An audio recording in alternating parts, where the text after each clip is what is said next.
Iniciamos con Noticiero Hechos en este miércoles 21 de octubre del año 2020. Vamos a conocer las informaciones de las últimas horas. También vamos a saludar en este momento a Célida Magaña. Muy buenas tardes, Célida. ¿Qué tal, Raúl? Feliz tarde. Qué gusto, como siempre, acompañarte en este espacio de Noticiero Hechos con lo más destacado ocurrido tanto a nivel nacional como a nivel internacional. Aprovechamos también este momento para saludar a quienes se conectan con nosotros, no solamente a través de la señal de Canal 12, sino que también en las diferentes plataformas digitales. Estamos transmitiendo en tiempo real a través de Facebook Live para que usted se pueda informar con nosotros desde cualquier parte del mundo. Vamos a comenzar de inmediato con nuestros titulares. Sudagrip, con una familia de antigripales completa para aliviar los síntomas de la gripe, presenta los titulares de Noticiero Hechos. Este día entran en vigencia las nuevas reformas a la ley del sistema de ahorro de pensiones que beneficiará a salvadoreños con enfermedades terminales y a los residentes en el exterior.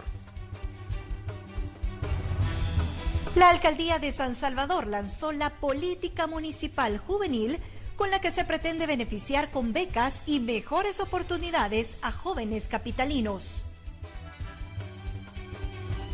Los primeros $4 millones del subsidio para las empresas ya fueron entregados por Bandesal. La institución además ya recibió más de 20,000 solicitudes para créditos y microcréditos. El gobierno lanzó a licitación el diseño de una planta de generación eléctrica con biogás que permitirá sanear el 70% de las aguas del río Acelguate. Ya le contamos de qué se trata. En noticias internacionales, el COVID-19 avanza aceleradamente por el mundo. Los casos están por alcanzar los 41 millones y hay más de 1 millón de personas fallecidas. El país más afectado es Estados Unidos, con más de 8.2 millones de contagios.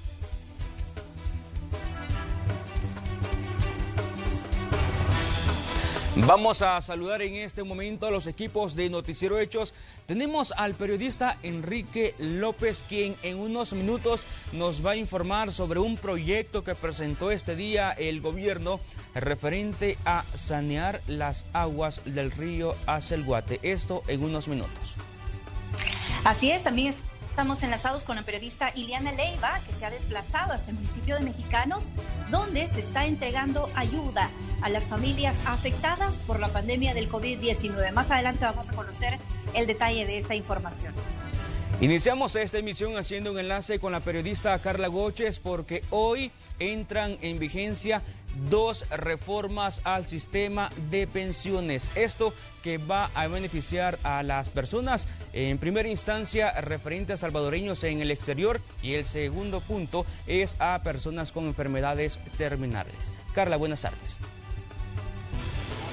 Muy buenas tardes. Efectivamente, hoy entra en vigencia la nueva reforma a la ley del sistema de pensiones, en la que se permitirá que los salvadoreños en el exterior con un estatus migratorio legal puedan acceder a sus ahorros, además de las personas con enfermedades terminales. Según los miembros del Movimiento para una Pensión Digna, es un avance importante para este sector de la población.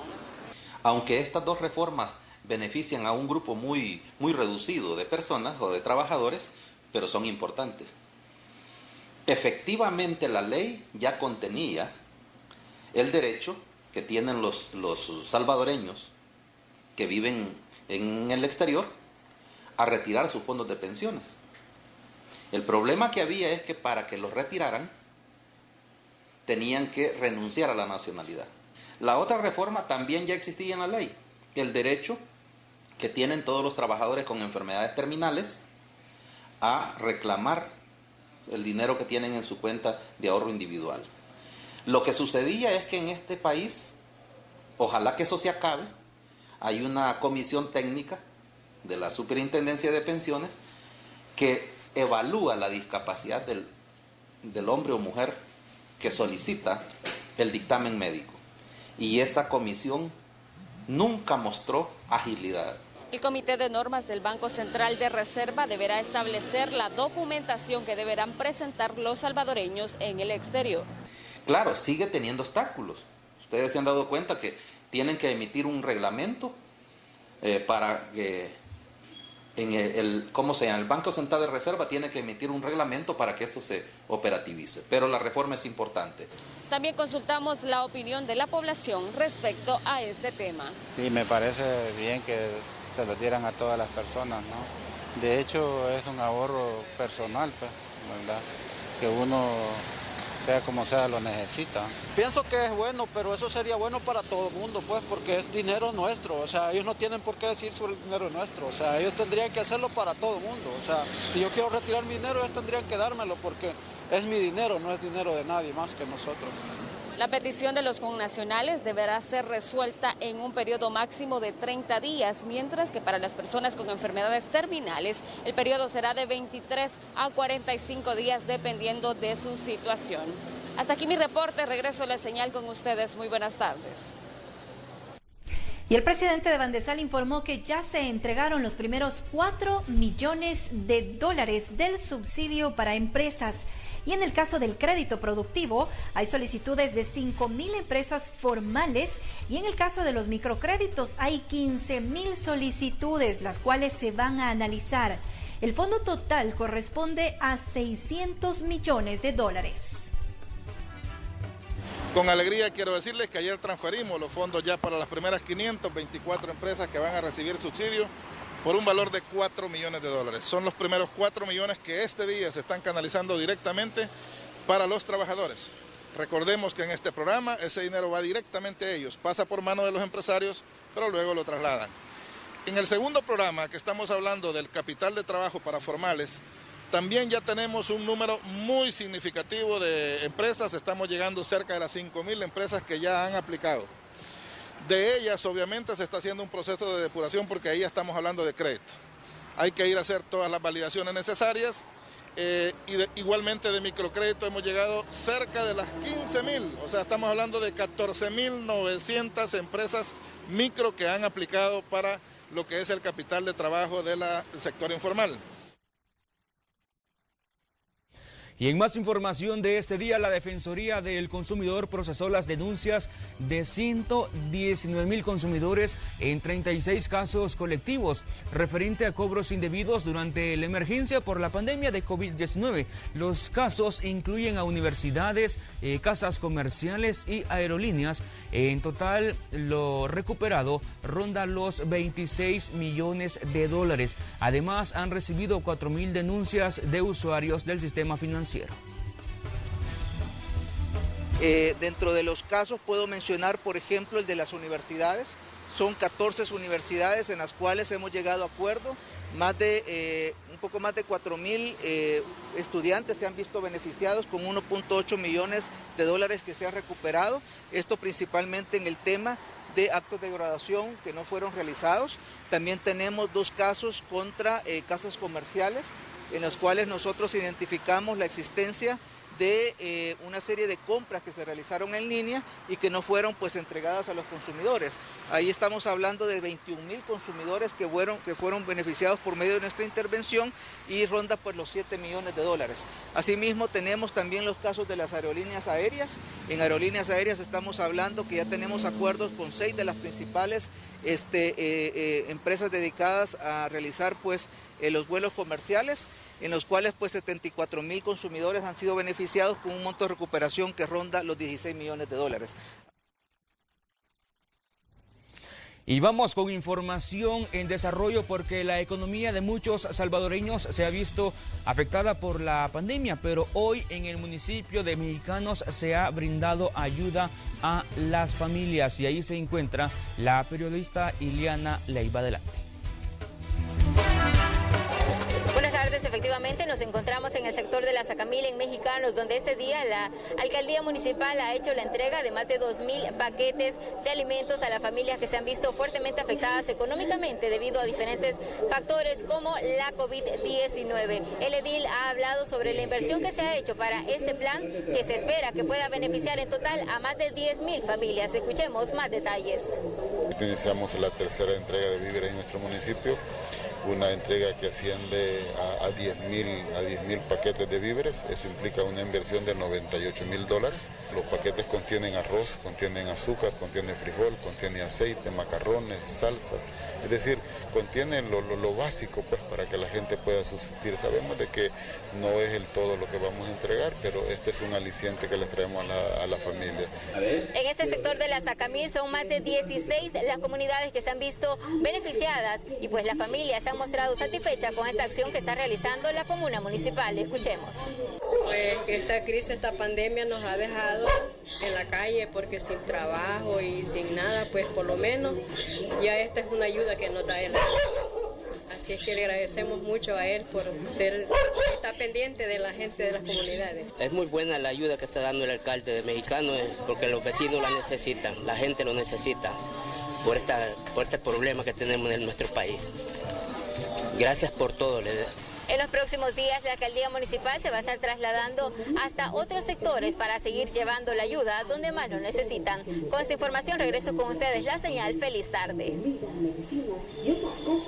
Gracias, Iliana. Vamos a la siguiente información. Unos zapatos pueden ser la compra de tu vida. Por compras de $20 con todas tus tarjetas de crédito y débito de Back Credomatic, participas en la rifa de un apartamento en Condominio Altea. Más información en www.backcredomatic.com. Celebrar el Día de la Calabiusa. Y este año las actividades tendrán una nueva modalidad debido a la pandemia del COVID-19. El periodista Imar Batres nos cuenta más. Adelante, Imar, buenas tardes. Buenas tardes, gracias por estar en sintonía con nosotros. Estamos en Tonacatepeque, un municipio que es conocido por la celebración de la Calabiusa el próximo 1 de noviembre. Pero ¿cómo será en medio de una pandemia por COVID-19? Las autoridades municipales han llegado al acuerdo de que sí se va a realizar, pero con protocolos de bioseguridad, y se suspende el tradicional desfile de carretas chillonas. También con respecto a la repartición de ayote y miel, que es una comida popular en esa fecha, pues se hará de casa en casa y se tendrán puntos precisamente acá en el parque municipal donde se repartirá ayote en miel. Escuchemos a continuación qué fue al acuerdo o parte del acuerdo que llegó el Consejo Municipal. A continuación hablará precisamente un concejal propietario de la comuna. Es responsabilidad de cada uno de nosotros. No podemos restringir también la entrada de la gente que nos visita, pero cuando le llamamos locales para prevenir también, ¿verdad? Para prevenir y que la gente pues use su mascarilla, su alcohol gel y estén atentos a todos los protocolos que también en Tonacatepeque les va a ofrecer para ese día. O sea, ¿no se va a cerrar la puerta a las personas que quieran venir? No, no se pueden cerrar las puertas. Pero bien, ¿qué dicen los habitantes de este municipio respecto a la celebración? Que por cierto, aunque la invitación sea para los locales, tampoco es que se restringirá el acceso a las personas que vengan de otros municipios. Escuchamos a continuación qué opina la población. Sí, en ese sentido sí, fíjese, porque hasta el parqueo, aquí el parqueo no se encuentra parqueo, todo desde las calles de abajo está topado eso de gente. ¿Cuál es el llamado que le hace aquí a la gente de Tonaca? Si va a celebrar, pues que lo haga con responsabilidad. Si lo piensa celebrar la gente, pues que tome las precauciones debidas y si mejor no hay que salir porque nos arriesgamos a contagiarnos. Muy bien, la información que nosotros le tenemos a esta hora desde el municipio de Tonacatepeque. Estaremos esperando de cómo se realiza precisamente la celebración de la Calabiusa el próximo 1 de noviembre. También medidas similares de bioseguridad se aplicarán en este lugar para el Día de los Difuntos el 2 de noviembre. Más detalles en la siguiente emisión de Noticiero Hechos. Buenas tardes. Muy buenas tardes, Ingmar, gracias por tu reporte. Seguimos con más información de este día porque hoy se instalaron 3 cabinas para realizar pruebas de COVID-19 a los habitantes del municipio de Agua Caliente en el departamento de Chalatenango. Los resultados se darán a conocer en 3 días y de acuerdo a datos oficiales en este municipio hay al menos 11 casos confirmados de coronavirus. En ese tamizaje comunitario, ¿verdad? Son 300 pruebas, sería importante que la gente se acercara, ¿verdad?, a realizarlo. Si bien es cierto, no tenemos una alta incidencia de casos en nuestro municipio, pero sí pueden haber casos ahí aislados, ¿verdad?, que los podemos detectar a tiempo y cortar la cadena de transmisión. Así que por el momento tenemos solamente 30 casos sospechosos y 19 confirmados, pero no descartamos, ¿verdad?, que puedan haber más acá en el municipio. Realmente agradecer al Ministerio, ¿verdad?, al Ministerio de Salud, por haber tomado la decisión de enviar estas 3 cabinas con 300 pruebas, como usted ya decía, para prevenir o descartar que tengamos presencia del virus en el municipio. La lucha continúa y este municipio pues en sí no ha sido tan golpeado por el virus, pero sí hemos tenido casos. Vamos a conocer los casos de COVID-19 en el país, cómo nos encontramos hasta este día miércoles. Por ejemplo, en las últimas 24 horas se reportaron 145 nuevos casos y también 217 personas se recuperaron y lamentablemente 4 fallecieron. En términos globales y generales, ¿cómo estamos? 32.120 casos, de los cuales ya se recuperaron 27.670, 933 personas han fallecido de acuerdo a datos oficiales y casos activos tenemos 3.517 hasta la fecha.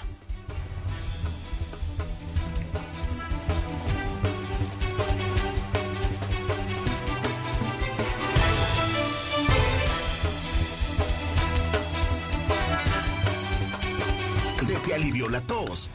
Con Palagrip. Sí, se te alivió la mocosera. Con Palagrip. Sí. Palagrip. Alivio rápido para todos los síntomas de la gripe. Presenta. ¿Se te alivió la tos con Palagrip? Sí. ¿Se te alivió la mocosera con Palagrip? Sí. Alivio rápido para todos los síntomas de la gripe. Con Palagrip el reporte del clima es gracias a Palagrip de NGM, la nueva generación de medicamentos. Vamos a conocer qué dice el pronóstico del Ministerio de Medio Ambiente referente a las condiciones del clima. Por ejemplo, para hoy se esperan lluvias de moderadas a fuertes, las cuales se irán desplazando hacia el resto del territorio en horas de la tarde y también en primeras horas de la noche. Pero si hablamos, por ejemplo, de las temperaturas, para este miércoles serán de 27 la máxima y de 20 la mínima.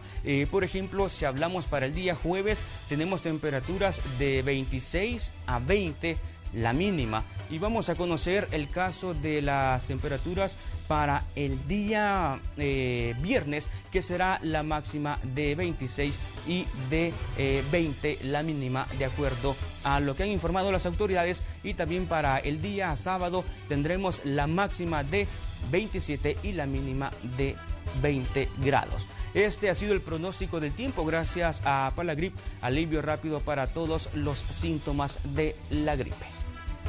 ¿Se te alivió la tos? Con Palagrip. Sí, se te alivió la mocosera. Con Palagrip. Sí.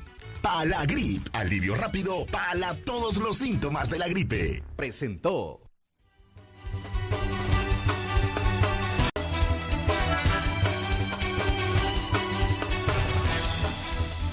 Vamos a más información de este día porque hoy el gobierno salvadoreño a través de CEL lanzó la licitación de un ambicioso proyecto que busca sanear las aguas residuales del río Acelguate. El informe con el periodista Enrique López. Buenas tardes, compañeros. Efectivamente, este día la Comisión Ejecutiva Hidroeléctrica del Río Lempa lanzó el concurso público internacional para la elaboración y diseño de la planta de generación eléctrica con biogás, esta que permitirá sanear el 70% de las aguas residuales del área metropolitana de San Salvador vertidas en el río Acelguate. Las bases de licitación estarán disponibles en la página web de Comprasal a partir de este jueves 22 de octubre hasta el 6 de noviembre de este año y se espera recibir todas las propuestas el próximo 11 de enero del 2021 en las oficinas de CEL. Escuchemos a continuación las declaraciones. No solo va a traer beneficio económico, porque va a ser una fuente de trabajo, no solo va a ser una planta sustentable, porque ella misma va a sostenerse con la producción de la energía que va a tener, con 3 tipos de tecnologías, que son una mini central hidroeléctrica, paneles fotovoltaicos y adicionalmente el tratamiento de las aguas residuales por medio de biomasa. Las empresas interesadas en participar en este proyecto deberán presentar el diseño de una estación depuradora de aguas residuales, así como todos los sistemas relacionados para producir, transportar, adecuar y almacenar el biogás, que será el combustible para generar la electricidad.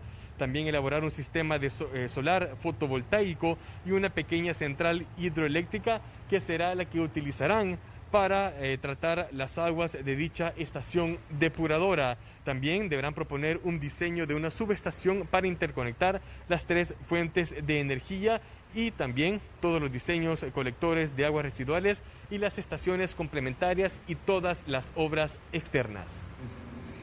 Como país tenemos esa deuda. Han pasado años, para ser exactos, desde 1950 que el río Salguate resiente la contaminación en todo su caudal, y hasta ahora, en el 2020, tenemos un presidente de la República, el presidente Nayib Bukele, que sí le quiere apostar al rescate de todos los cuerpos de agua.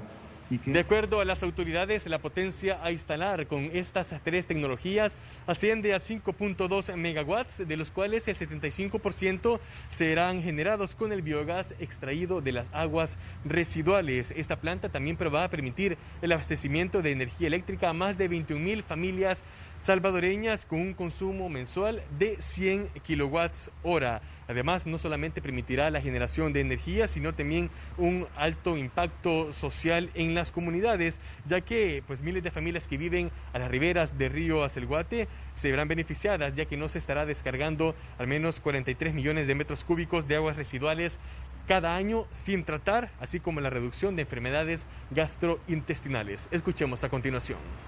90 millones de bacterias en 100 mililitros y el límite inferior debería de ser 1.000 bacterias por 100 mililitros. Esta es parte de la información que tengo para ustedes, compañeros y amigos televidentes. Más detalles sobre este importante proyecto en la emisión de Hechos Estelar. Buenas tardes.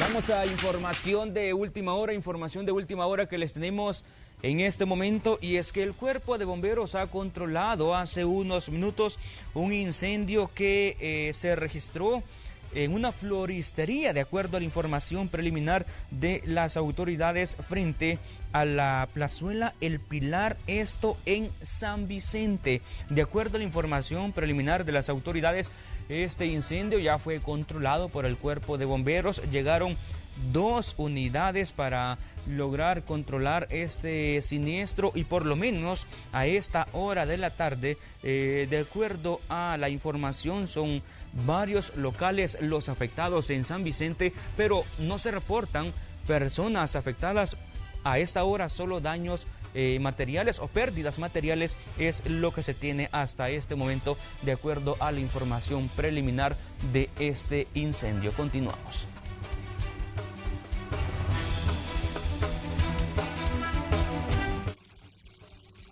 Marcela Rivera, quien ha dado cobertura a una política que se lanzó y que va a beneficiar a los jóvenes. Coméntanos de qué se trata, Marcela. Buenas tardes.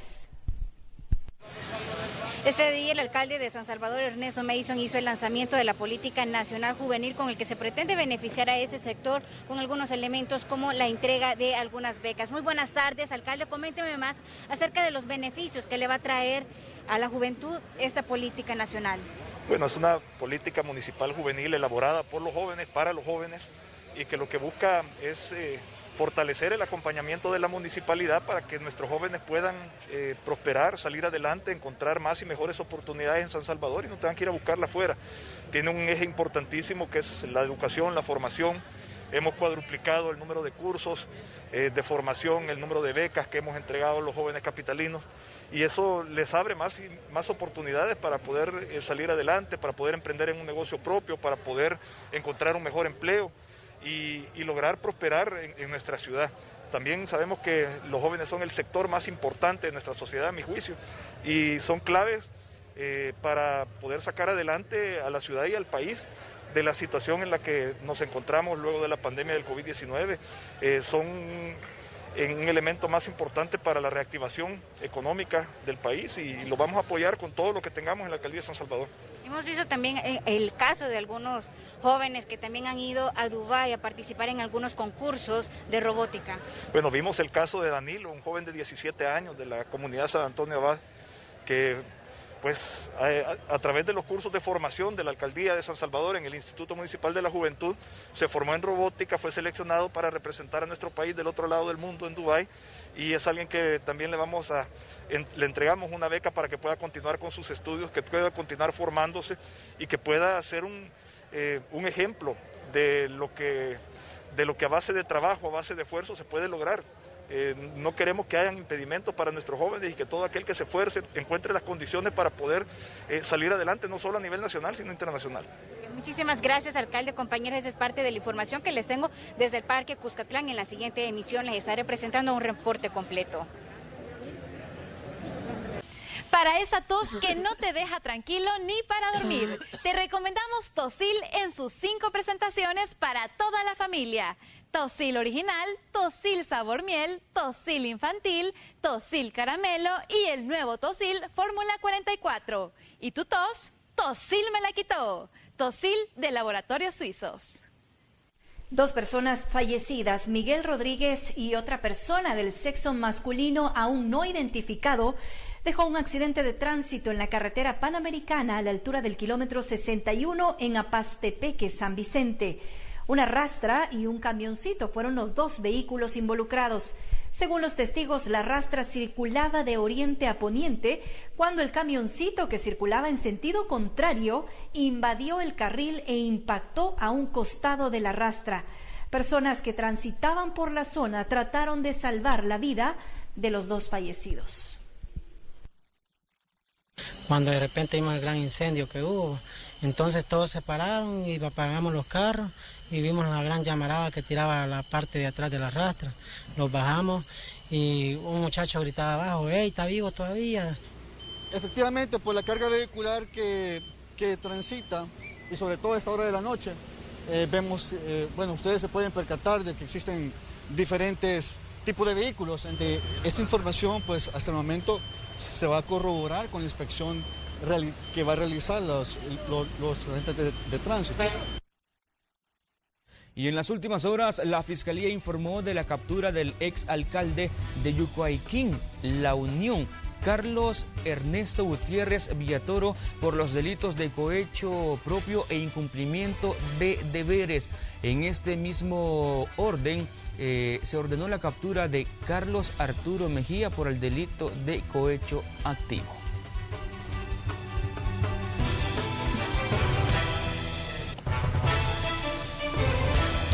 Y en más información de ese día, el embajador de los Estados Unidos en El Salvador, Ronald Johnson, anunció que junto a funcionarios de la embajada se reunió con el comandante almirante Craig Faller para discutir el apoyo de Estados Unidos en materia de seguridad. El embajador Johnson asegura que la coordinación entre equipos ha sido clave para apoyar a El Salvador de manera efectiva.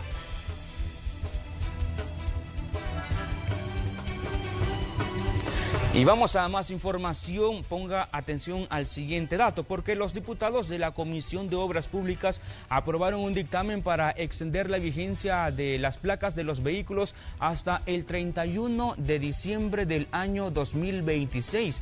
El plazo actual termina el 31 de diciembre de 2021, es decir, que le dieron 5 años más de vigencia a las placas para que esto se extienda por estos 5 años. En el país circulan más de 1 millón de vehículos. Este decreto podría bajar al Pleno Legislativo en la sesión de esta semana y enviarlo a Casa Presidencial para su aprobación, observación o veto.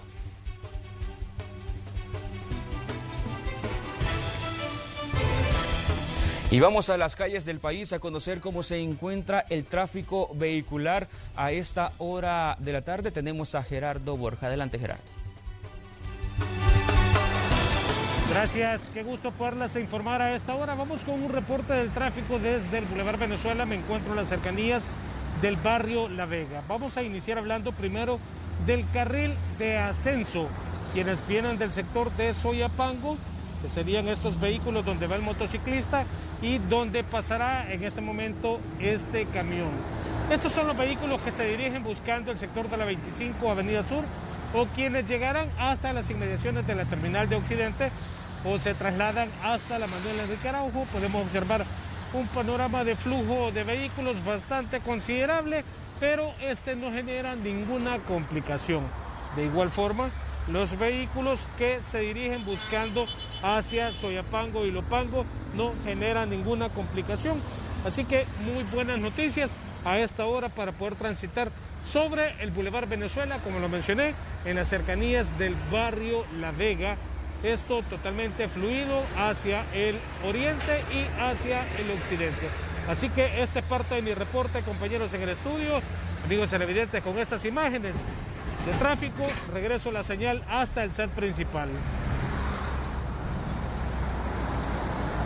Gracias, Gerardo, por el reporte del tráfico vehicular. Así, vamos a un corte, volvemos con más información.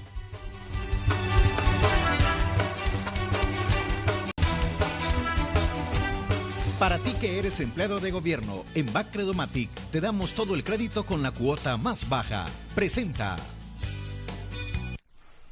El crédito que necesitas con la cuota más baja para empleados de gobierno. Solicita el tuyo a domicilio, enviando la palabra préstamo al 7170-4222. Bacredomatic. Vamos a conocer ahora lo más destacado en el ámbito internacional. ¡Pueblo, escucha! ¡Únete a la lucha! En Bolivia se han generado algunas protestas contra la victoria del candidato del Movimiento al Socialismo Más, Luis Arce, en los comicios del pasado domingo. Los protestantes han sido convocados por redes sociales bajo el argumento que se habría cometido un nuevo fraude electoral. De acuerdo al escrutinio del Tribunal Electoral, con casi el 54% de los votos, el candidato del MAS, Luis Arce, sería el virtual presidente de Bolivia. Entre tanto, este miércoles se desarrolla una marcha y un paro nacional contra el gobierno del presidente Iván Duque. En la movilización participan centrales obreras, sindicatos de maestros, movimientos indígenas, entre otras organizaciones sociales. Las movilizaciones se realizan en las principales ciudades de Colombia. Las demandas exigidas al mandatario van desde mejoras en la atención social, en la economía, la seguridad y en el manejo de la pandemia, entre otras peticiones. Y vamos a empezar la vacunación. El presidente de Venezuela, Nicolás Maduro, anunció hoy que planea aplicar a la población la vacuna contra el COVID-19, desarrollada por Rusia y China, a partir de diciembre y enero. El gobierno de Maduro recibió a principios de octubre un primer lote de la vacuna rusa Sputnik V, como parte del ensayo clínico de la fase 3, en la que participarían unos 2.000 voluntarios. Al menos 12 personas han fallecido en Italia en los últimos 2 días, después de haber recibido la vacuna contra la gripe, aunque todavía no está confirmada la relación directa entre el medicamento y las muertes de los pacientes. La Agencia Italiana del Medicamento ha retirado del mercado de forma preventiva varios lotes de vacunas con cerca de 500.000 dosis sospechosas. Un reporte de Luis Alberto López. Vamos al espacio de la entrevista en Noticiero Hechos. Hoy conversamos un tema importante referente a las pensiones, modificaciones y reformas que están entrando en vigencia y también análisis que se llevan en la Asamblea Legislativa. Y para conversar de ese tema, hoy nos acompaña acá en Noticiero Hechos Paz Cetino, que es representante del Movimiento por una Pensión Digna. Muy buenas tardes. Buenas tardes, un placer, estamos a la orden. Bueno, iniciando con lo último, hay dos reformas que hoy entran en vigencia, aunque eso no significa que a partir de ahora se haga efectiva la devolución de dinero, por ejemplo, de las personas cotizantes, pero hoy entraron en vigencia por lo menos para que ya inicie el mecanismo de su aplicación o el análisis del mecanismo de su aplicación. Iniciemos con la primera, por ejemplo, el caso de las personas con enfermedades terminales, que esta reforma establece plazos, periodos y tiempos para que las personas puedan hacerse de sus ahorros. Efectivamente, esta reforma, lo que han hecho con esta reforma es agilizarla, porque en la reforma previsional del año 17 ya contenía la posibilidad de que las personas con enfermedades terminales e incapacitantes pudieran retirar sus fondos de la cuenta individual. Lo que sucedía es que existe una comisión técnica que da los dictámenes y esa comisión nunca operó efectivamente y eso alargaba mucho el tiempo. Entonces los diputados de la comisión especial que estudia el tema de pensiones, lo que hicieron es ponerle términos de tiempo a esa comisión para que dé los dictámenes y que el interesado pueda retirar de manera ágil su dinero que tiene en cuenta individual. Antes, ¿cómo estaba y cómo queda luego de la reforma? Bueno, podía tardar años esperándose el dictamen de la comisión técnica, la que dictaminaba el grado de discapacidad del individuo. Entonces, como eso era demasiado tardado, los trámites nunca, hubieron personas que murieron y no pudieron retirar su dinero. Entonces la Asamblea lo que hizo es ponerle términos, ponerle tiempo a esa comisión para que dé los dictámenes y por consiguiente agilizar la entrega del dinero de la cuenta individual de estas personas. Son 15 días hábiles, entiendo. Son 15 días hábiles. Para que las personas puedan obtener ese dinero, pero deben presentar el certificado médico. Sí, es el dictamen de la comisión técnica que dicta la discapacidad o el nivel de discapacidad que tiene la persona. Ahora, también está la otra reforma que también entra en vigencia este día y que muchas personas también están preguntando sobre ese tema. Por ejemplo, para que los salvadoreños que residen en el exterior puedan retirar sus ahorros. Esto ya se venía contemplando o ya se había incluido, pero de una forma diferente y que de acuerdo a interpretación de los diputados que aprobaron esto, viene a facilitar para que los salvadoreños hagan este procedimiento. Sin embargo, aún falta establecer un mecanismo. También esa reforma ya estaba contemplada en lo que se trabajó en el año 17. Lo que sucedía es que había un impasse. La ley decía de que para la persona que residía en el extranjero, para poder retirar sus fondos de su cuenta individual, tenía que renunciar a la nacionalidad. Entonces, porque la ley hablaba de extranjeros, y para tener esa categoría de extranjero había que renunciar a la nacionalidad. Eso es lo que han quitado los diputados. Hoy no necesitas o no se necesita renunciar a la nacionalidad, sino que lo que se necesita es comprobar arraigo, que vivo en otro país, que tengo estabilidad en otro país y que por consiguiente no voy a regresar a El Salvador a hacer presión por pensión. En ese sentido, sí, para operativizar esto se requiere que se emita un reglamento por parte del Banco Central de Reserva y eso va a tardar algunos días, pero se busca agilizar. Siempre nosotros como movimiento, como Mesa de Trabajo por una Pensión Digna, siempre dijimos que todas esas cosas se podían agilizar a través de reglamentos, no necesariamente necesitábamos reformas de ley.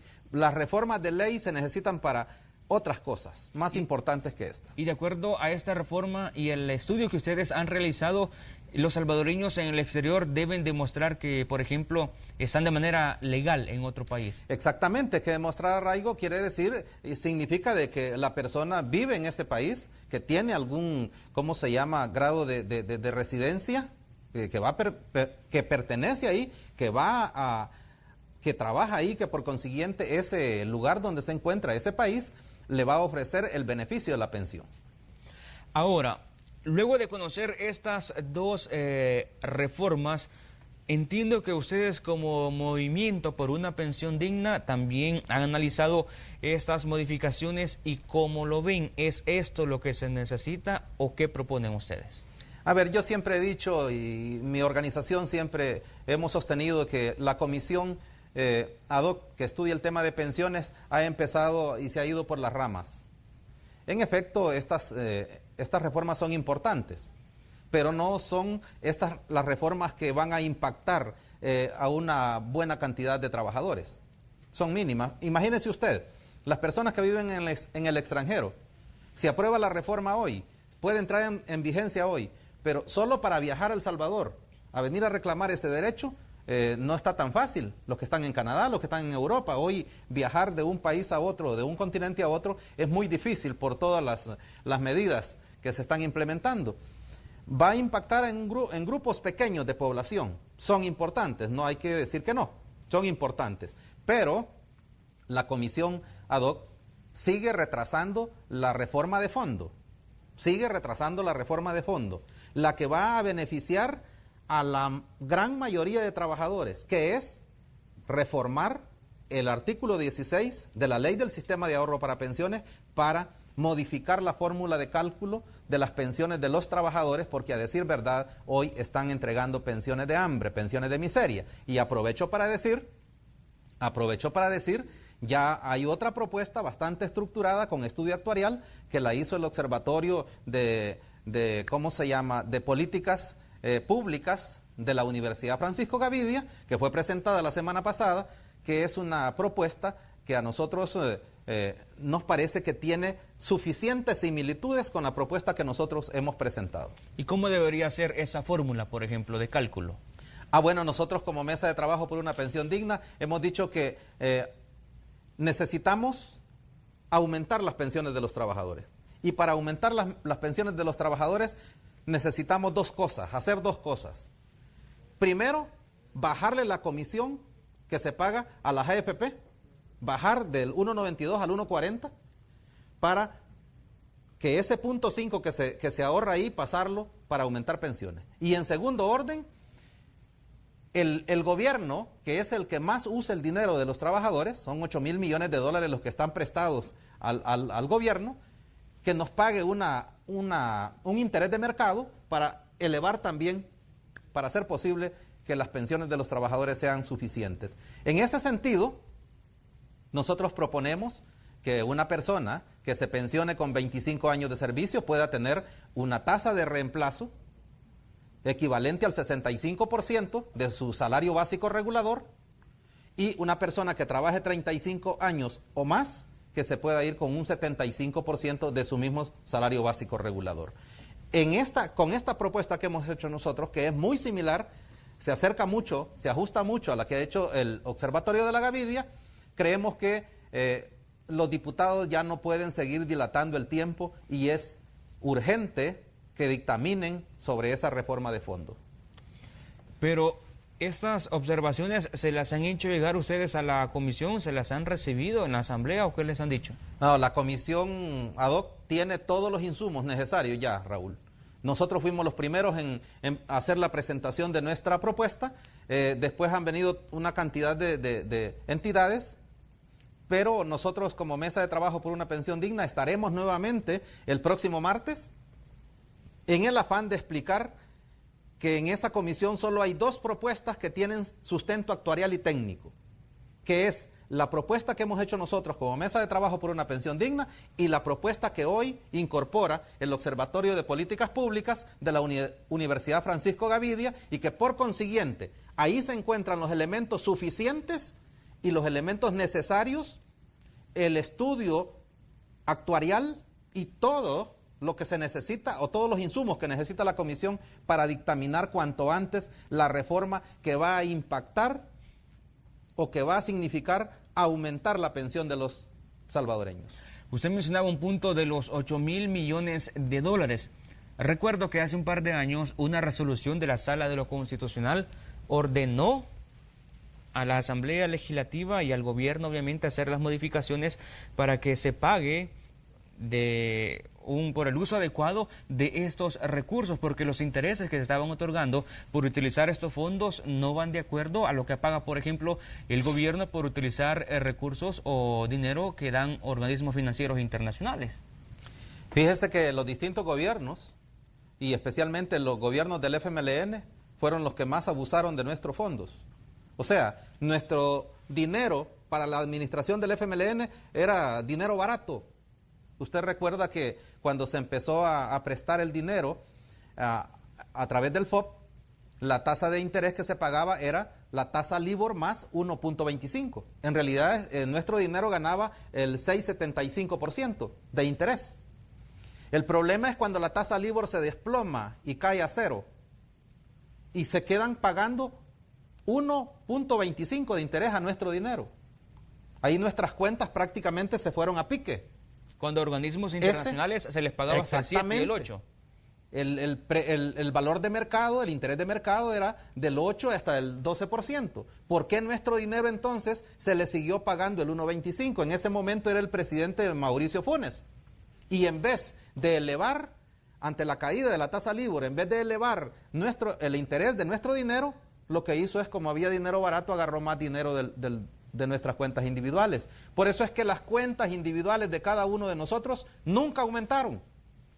Primero, porque las AFP se ha ido mucho dinero del que nosotros ahorramos para pagar la comisión alta de las AFP. Y por el otro lado, los gobiernos agarrando nuestro dinero pagándonos intereses ínfimos.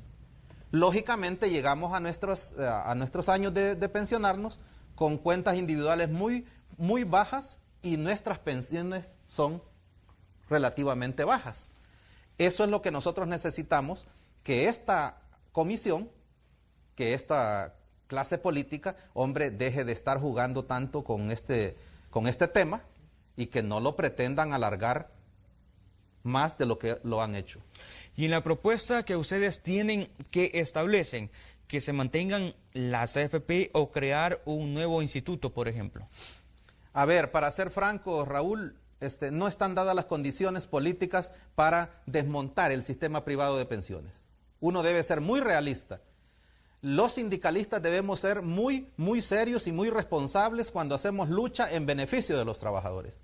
Este momento político no es suficiente para desmontar el sistema privado de pensiones. Necesitamos otro momento político. Hoy por hoy, ante esta condición política que vivimos, para lo único que da es para hacer una reforma al sistema de pensiones actual. ¿Y la reforma de 2017 quiere decir que no funcionó? Ah, no, esa reforma, eso no fue una reforma de pensiones, esa fue una reforma fiscal. Lo que logró la administración del FMLN en ese momento es no caer en el impago. Y agarró el dinero nuestro, se quitó la responsabilidad que tenía el gobierno en ese momento y creó las cuentas de garantía solidaria para que de nuestro dinero se pagaran las responsabilidades que le tocaba pagar al gobierno. En ese sentido, yo espero que la comisión ad hoc ya deje de darle largas a esto y que a partir del martes, el martes se han declarado en una jornada, en el primer taller ampliado para discutir a fondo la reforma que es la que los trabajadores esperamos. La reforma del artículo 16 de la Ley del Sistema de Ahorro para Pensiones para modificar la fórmula de cálculo de las pensiones. Por ahí podría iniciar la reforma que ustedes están planteando en este momento, ya que, como lo menciona, de acuerdo a lo que ustedes han analizado, el momento político no está dado para hacer la transformación como ustedes proponen que se debería hacer. Yo creo que el momento político, lo repito, da únicamente para reformar la ley que se tiene. Será en otro momento, en un momento político diferente, donde se decida transitar de un sistema privado a un sistema público. Ahora, hay que ser muy claros. Nosotros no estaríamos interesados en hacer un sistema eminentemente público como existió con el INPEP, como existió con el Seguro Social. Acuérdese que los niveles de corrupción ahí fueron también espantosos.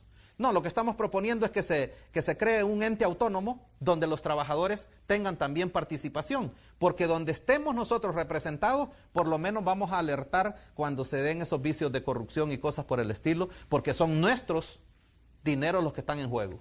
Hay varias preguntas. Por ejemplo, de acuerdo a lo que ustedes han planteado, la pensión mínima de un salvadoreño, ¿cuál debería ser? Porque si vamos en la actualidad hablamos de 206, 207 dólares y los descuentos también. Pero ¿cuál debería ser la pensión que ustedes plantean? Fíjese que la mesa de trabajo por una pensión digna, esa variable no la trabajó. Sí, la ha trabajado el Observatorio de la Universidad Francisco Gavidia. Ellos hacen una propuesta de aumentar un porcentaje anual a la pensión digna. En realidad, nosotros no lo discutimos porque la modificación de la pensión mínima siempre ha estado a cargo del Ministerio de Trabajo a través del Consejo Superior de Trabajo. Eso ha sido así históricamente. Lo cierto, Raúl, es que nosotros tenemos una pensión mínima que no suple en lo absoluto las necesidades de la gente. Con 207 dólares aquí nadie sobrevive. Entonces, la pensión mínima por lo menos debería ser el salario mínimo. Por lo menos debería ser el salario mínimo. Entonces, ahí sí se requiere también una fuerte o un esfuerzo especial del gobierno. Tiene que aparecer la mano solidaria del Estado para esta variable de la pensión mínima.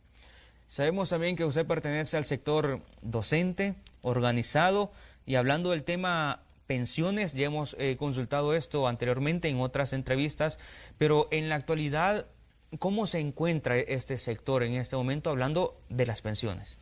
En una situación difícil, porque el magisterio no escapa a otros sectores. El magisterio está envejecido, está enfermo y no puede pensionarse. Hay más de 5.500 personas que ya docentes que ya cumplieron la edad y el tiempo de servicio para pensionarse. Más de 5.500. Y no lo hacen porque, hombre, si hoy ganan $1,000, les dan 207 dólares de pensión. Cuando a las personas que se pensionaban antes del 17, que terminaba con $1,000, le daban 700 dólares o hasta 800 dólares. En ese sentido, ¿qué es lo que ha pasado? Hay personas que se han mantenido, que se mantienen en los trabajos, están envejecidos y ahora la situación se complica más porque la pandemia los vuelve mucho más vulnerables y lo más complicado va a ser cuando tengamos que estar frente a los niños. Eso va a ser mucho más riesgoso, no solo para los niños, sino para las personas adultas mayores que forman parte de este magisterio. Creo que en la medida que se reforme el sistema de pensiones, también vamos a remozar toda la flota de trabajadores, no solo en el Ministerio de Educación, sino en todos los ministerios. Y por ejemplo, que estas 5.000 personas, por estas afectaciones que se tienen, también se podría estar generando otro impacto. Por ejemplo, para que nuevos docentes puedan tener acceso al sistema público de educación, que puedan tener una plaza, pero debido a que las personas no se pueden pensionar, también se estaría afectando eso. Ah, claro que sí. Si usted, bueno, nosotros que le damos seguimiento a las redes, hay una página ahí destinada exclusivamente a maestros. Mire, ahí ya se empieza a dar el conflicto de interés entre los jóvenes que no pueden ingresar al magisterio y voy a decirlo así, los envejecidos que no queremos salir del magisterio. ¿Por qué no se pueden jubilar? Porque por el cuello de botella que está ahí. Entonces, ¿qué es lo que tiene que hacer el Estado ahorita? Porque no es lo mismo, Raúl, estar después de 60 años, hombre, y 55 las mujeres detrás de un escritorio, a estar frente a un grupo de alumnos de 35, 40 alumnos, como es la escuela pública. Entonces, yo creo que debemos inyectarle un poco de sangre joven, como decimos, y nueva energía a este magisterio, pero para eso necesitamos la reforma de pensiones cuanto antes. ¿Qué han planificado ustedes como movimiento por una pensión digna en los próximos días? ¿Qué han planificado? ¿Qué acciones van a realizar? Porque también en las últimas semanas los hemos visto bien activos en los alrededores de la Asamblea Legislativa. Bueno, es que a nuestro entender el tema de la problemática de pensiones llegó a su punto culminante. Ya no soporta más. La presión social está fuerte. Nosotros el día martes, como mesa de trabajo haremos quizás, no sé si el último planteamiento a esta comisión para esperar que ellos luego, más temprano que tarde, dictaminen la reforma de fondo. Y yo esperaría que los diputados, y especialmente los diputados de la comisión ad hoc, que actúen con mucha responsabilidad, que actúen con mucha responsabilidad, que piensen en la vida de la gente y que piensen en esos 3.500 salvadoreños que ya se pensionaron después del año 17 y que están viviendo con $184 su vejez. A ese contingente, para ese contingente de gente, es mucho más importante la reforma, porque en la medida que se haga la reforma, se les va a ajustar su pensión. Entonces, los diputados tienen que ponerse, aunque sea una vez en la vida, en los zapatos de los trabajadores, porque ellos están acostumbrados a hacer las cosas pensando en sus momentos políticos. Pero para nosotros esa situación no es así. Nosotros vivimos el día a día en esta calamidad en que nos han dejado ellos mismos. Hay datos, por ejemplo, de Asafondos que plantean que al menos 100,000 personas dejaron de cotizar durante la pandemia que hemos vivido este año. ¿Y cómo ven ustedes esta situación? ¿Cómo impacta también a los cotizantes y a las personas que dejaron de cotizar por estas afectaciones que se han tenido? Ese es un fenómeno que se produjo en todo el mundo, Raúl. Eso no es una exclusividad del Salvador. Aquí se juega mucho con números. Unos hablan números demasiado altos, unos más conservadores, etcétera, etcétera. Lo que estamos claros es que los sistemas de pensiones fueron impactados en todo el mundo. Y tiene que ver con los altibajos que muestra la economía en cada uno de los países. Nosotros estamos en esa crisis. Es cierto, hay una buena cantidad de personas que dejaron de cotizar, perdieron los empleos, cerraron los empleos, pero también es cierto que empieza la economía a recomponerse y nosotros esperamos que a más tardar marzo o abril del próximo año tengamos, se hayan recuperado la mayor parte de empleos que fueron perdidos. Dios quiera y Dios nos acompañe para que logremos controlar, mantener la pandemia un poco controlada. Bueno, queremos agradecerle por habernos acompañado esta tarde en el espacio de la entrevista de Noticiero Hechos sobre este tema importante, el tema de la reforma al sistema de pensiones. Un saludo y estamos a la orden. Y así vamos a un corte y ya volvemos.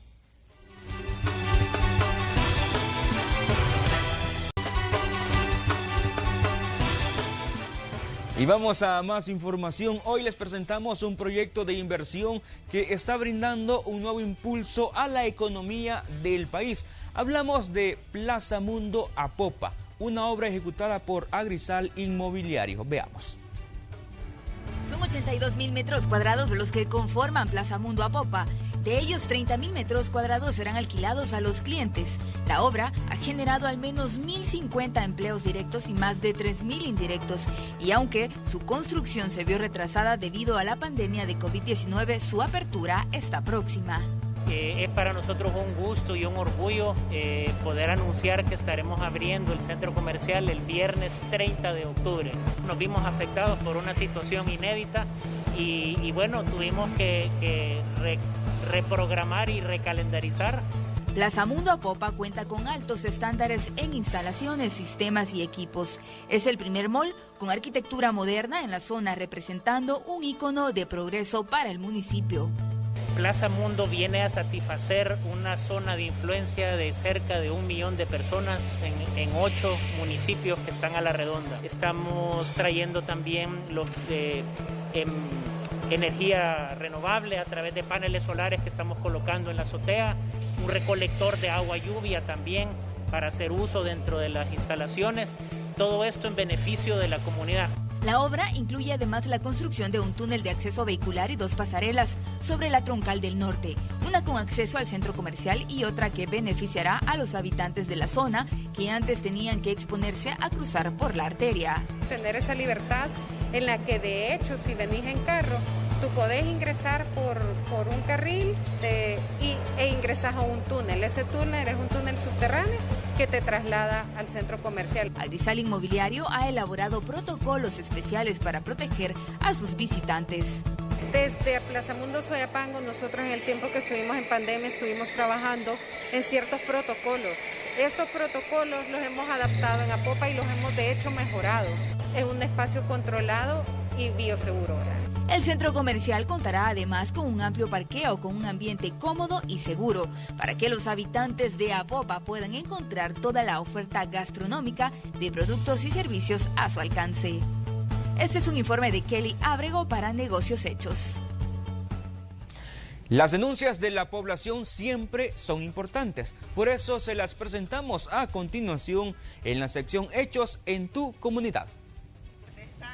Trabajos inconclusos por parte de ANDA denuncian los habitantes de la avenida Padre Francisco Palau en la colonia Prados de Venecia 2 en Soyapango.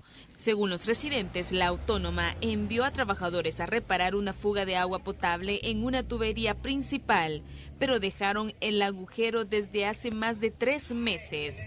Piden a ANDA finalizar con el trabajo y evitar posibles accidentes a los transeúntes. Una denuncia atendida por la Alcaldía de San Salvador, luego de haberse hecho pública en esta sección de Hechos en tu comunidad.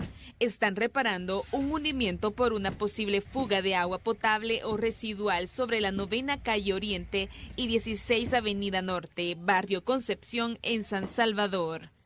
Una fuga de agua potable formó un hundimiento desde hace un mes en la calle sobre la avenida Venecia y diagonal Venecia de Prados 3 en Soyapango. Los residentes de la zona afirman haber estado llamando al número de atención al cliente de ANDA, pero nunca fueron atendidos. Solicitan la pronta reparación y evitar el desperdicio de agua y posibles accidentes. Más de 15 días lleva un derrame de agua potable sobre el Boulevard del Ejército y la intersección de la 50 Avenida Norte en San Salvador. Los transeúntes afirman que luego de la fuga en la calle se ha formado un agujero que provoca inconvenientes a quienes circulan por la zona en automóviles. Solicitan a las autoridades la reparación. Denuncie los problemas de la comunidad marcando al 2560-1240 o nos encuentra en Facebook como Noticiero Hechos Más. Imágenes de Gerardo Borja, informó Melissa Galicia. Elige un sabor del Valle Fresh en estos 10 segundos refrescantes. Mandarina, naranja, limón o ponche de frutas. Del Valle Fresh, nueva imagen, el mismo refrescante sabor. ¡Pruébalos! Y vamos a más información de este día. El alcalde de San Salvador, Ernesto Mason, espera que el juzgado ambiental resuelva la demanda interpuesta por el cierre del relleno sanitario de Nejapa y sostiene que por el momento el depósito de los desechos sólidos se hace en la planta Aragón. Sin embargo, esta ya está sobrepasando su capacidad. Hemos estado siempre abiertos al diálogo, buscando alternativas con la empresa. Lastimosamente no hemos visto disposición de ellos y lo que nos están exigiendo es algo que no podemos cumplir y es algo que sería irresponsable de mi parte como alcalde de San Salvador acceder a ello. Ellos están pidiendo una orden irrevocable de descuento y pago donde pues antes de pagar salarios, antes de pagar todo, se le pague a Mides y eso no lo podemos hacer. ¿La deuda con ellos de cuánto? De 1.7 millones de dólares, pendientes de un cruce de deudas de como de $600,000, lo que haría una deuda neta con Mides de 1.1 aproximadamente. Vamos a una pausa, ya volvemos con más información. Conozca el otro lado de la historia. Lea Diario El Salvador.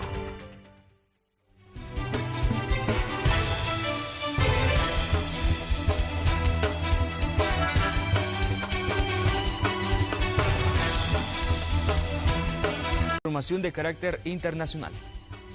Touchdown declared. Por primera vez, una nave espacial enviada por la NASA logró bajar por unos segundos a la superficie del asteroide Vecna para recoger muestras de roca y polvo y trasladarlas a la Tierra para ser analizadas. La nave espacial Osiris-Rex realizó con éxito la misión. Fue lanzado en el 2016 y espera retornar a Tierra en el 2023.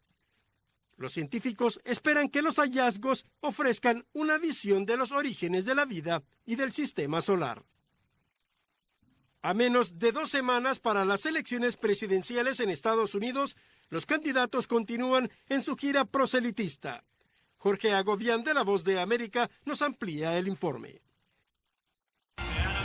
El presidente Donald Trump regresa a Pensilvania a 14 días de las elecciones. En ese estado ganó en 2016 por un margen estrecho, tras 2 décadas en las que los demócratas obtuvieron la victoria en esa entidad. Biden, por su parte, se mantiene alejado de los eventos públicos, pero el miércoles será el ex vicepresidente Barack Obama quien haga campaña por él en Pensilvania, un estado que eligió 2 veces a su fórmula política. La narrativa de los candidatos sigue centrada en el coronavirus.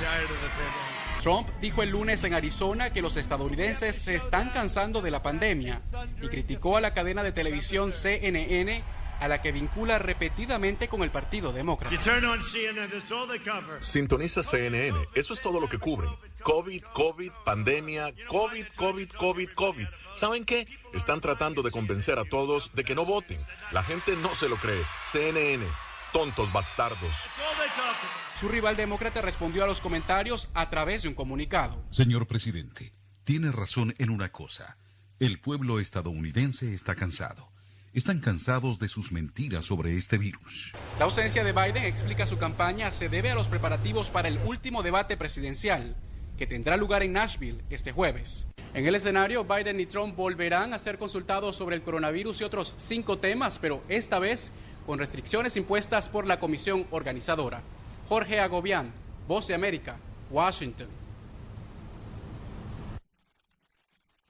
El ejército israelí ha vuelto a bombardear la franja de Gaza en respuesta al lanzamiento de un cohete y el hallazgo de un túnel que penetra territorio de Israel.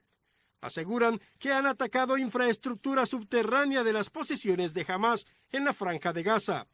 Seguirán actuando en los próximos días para neutralizar el túnel, que a su juicio infringe de forma significativa la soberanía de Israel.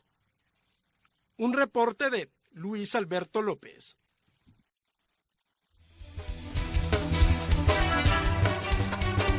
Y para conocer lo más destacado en el ámbito deportivo, vamos con Zuli Rodríguez, que nos tiene la información. Adelante, Zuli, buenas tardes. ¿Qué tal, amigos? ¿Cómo están? Buenas tardes, bienvenidos a los deportes acá en Noticiero Hechos. Hoy vamos a hablar sobre lo que sucedió ayer con Club Deportivo FAS en Liga CONCACAF. El equipo tigrillo, a pesar de haber tomado la ventaja, terminó descalificado del torneo. Aparte de ello, también vamos a hablar de los casos positivos por COVID-19 en jugadores europeos, equipos precisamente que se han hecho sus test justamente antes de los encuentros de esta jornada de Champions League. Todo esto y mucho más se lo vamos a presentar a continuación. Club Deportivo FAS fue eliminado de Liga CONCACAF al caer en penales ante el Managua por 5-4, en un partido en el que los tigrillos fueron de menos a más. Antes de los primeros 15 minutos, Club Deportivo FAS ya había tomado ventaja. Fue al minuto 13 que tras una falta sobre Wilma Torres, Diego Areco anotaría desde el punto penal, dejando el 1-0, ventaja con la que se irían al descanso. En la parte de complemento, el Managua salió por el empate y lo encontró al 58 con Mendieta, que logró anotar el empate, resultado que no se movió, y al ser partido de eliminatoria única, se fueron a definición desde el punto penal. Ahí FAS solo anotó 4 goles, fallando Areco y Chihuila, mientras que Managua anotó 5, en el que solo falló Diego Peláez. El jugador del Bayern München, Serge Gnabry, es el único positivo de COVID-19 en las filas del equipo bávaro tras los nuevos test realizados este miércoles preventivamente antes del encuentro que se está realizando ante el Atlético de Madrid. Fuentes del equipo bávaro comunicaron que no han aparecido otros contagios, además del de su delantero, quien ha quedado en cuarentena tras revelarse su caso ayer. Gnabry fue uno de los 25 jugadores que entrenó ayer con sus compañeros y quedó aislado de inmediato tras conocerse que había dado positivo. También ha quedado en cuarentena una persona por contacto con el jugador no relacionada con el equipo. A pocas horas del encuentro que Inter de Milán y Borussia Mönchengladbach debían disputar en Liga de Campeones, el mismo grupo que está el Real Madrid, ha anunciado el cuadro Nerazzurri el positivo de uno de sus jugadores, que es Achraf Hakimi. El marroquí, precisamente vendido por el club merengue este mismo verano, estará en cuarentena tal y como lo establecen las autoridades deportivas y de salud. El jugador es totalmente asintomático y seguirá las reglas previstas por el protocolo sanitario, es lo que decía el comunicado del club. Con jonrones de Cody Bellinger y Mookie Betts y excelente picheo del astro Clayton Kershaw, Los Dodgers de Los Ángeles vencieron 8-3 este martes a los Rays de Tampa Bay en el primer juego de la Serie Mundial de Béisbol en el Globe Life Field de Arlington, Texas, ante unos 11,000 espectadores que se hicieron presentes. Kershaw estuvo soberbio en el montículo con 6 entradas completas en las que esparció 2 hits y una solitaria carrera por un vuelacercas de Kevin Kilmer, además de propinar 8 ponches para llegar a 201 en postemporadas. Por nuestra parte, esto ha sido todo en los deportes. Deseamos que pase una excelente tarde y nosotros nos vemos mañana nuevamente. Cuídense, bendiciones. Y con la información deportiva finalizamos la emisión de Noticiero Hechos de este día. Vamos con Célida Magaña. Muchas gracias, Raúl. Así concluimos esta entrega de Noticiero Hechos, dejándole la invitación para que nos siga a través de las redes sociales. Ahí le estamos actualizando constantemente sobre lo que ocurre tanto a nivel nacional como a nivel internacional. Por nuestra parte es todo. Será hasta mañana. Que tengan feliz tarde. Buenas tardes.